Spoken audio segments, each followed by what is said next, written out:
नमस्कार मंडळी, कुकिंग एक्सप्लोरेशनमध्ये सर्वांचे खूप खूप मनापासून स्वागत। तर आज आपण बनवणार आहोत व्हेज कुर्मा। त्यासाठी आपण इथे घेतलेले आहेत काही भाज्या आणि आता 2 कांदे, 7-8 लसणाच्या पाकळ्या आणि मिरची त्याची पेस्ट करून घ्यायची आहे।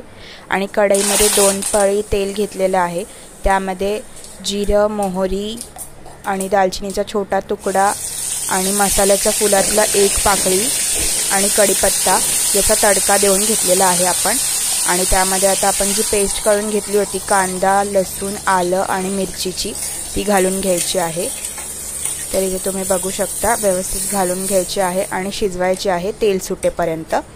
त्यानंतर इथे 1 टोमॅटो घेतलेला होता मोठा, त्याची पेस्ट घातलेली आहे आणि व्यवस्थित आपण शिजवून घ्यायचं आहे परत ही पेस्ट घातल्यावर।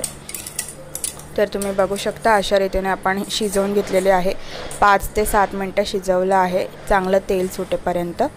हे अशा प्रकारे साइडला तेल सुटलेलं दिसलं की मग त्यामध्ये आपण आता सगळे मसाले घालायचे आहेत। तर इथे हिंग घातलेला आहे आपण आणि त्यानंतर अर्धा चमचा हळद, 1 चमचा काश्मीरी लाल मिरची आणि 1 चमचा किचन किंग मसाला हे सर्व दहीमध्ये मिक्स केलेलं आहे। आणि त्यामध्ये 1 छोटा चमचा बेसन घातलेला आहे आणि ते देखील मिक्स केलेलं आहे। आणि हे जे दही आहे ते यात घालून घेऊया आपण। इथे 1 वाटी दही आपण घेतलेलं आहे।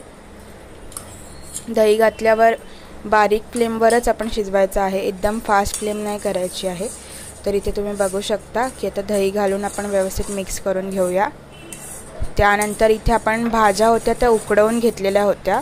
भाज्यांमध्ये आपण फरसबी, गाजर आणि वाटाणे घेतले आहेत, तर त्या घालून घ्यायच्या आहेत आणि 2 कप पाणी ॲड केलेलं आहे। व्यवस्थित मिक्स करून घ्यायचं आहे आणि आता चवीपुरता मीठ देखील घातलेलं आहे। त्यामध्ये 1 चमचा मीठ घातलेलं आहे। शिमला मिरची देखील आपण घातलेली आहे आणि पनीर घेतलेलं आहे पाव किलो, ते इथे आपण घालून घेऊया आणि व्यवस्थित मिक्स करायचं आहे। आणि साधारण 15 ते 20 मिनिटं आता शिजवायचं आहे। लो टू मीडियम फ्लेमवर शिजवलेलं आहे आणि मध्ये हाय फ्लेम करून ढवळायचं आहे। सारखं चेक करायचं आहे कारण की भाजी खाली लागू शकते, त्यामुळे मध्ये मध्ये ढवळायचं आहे।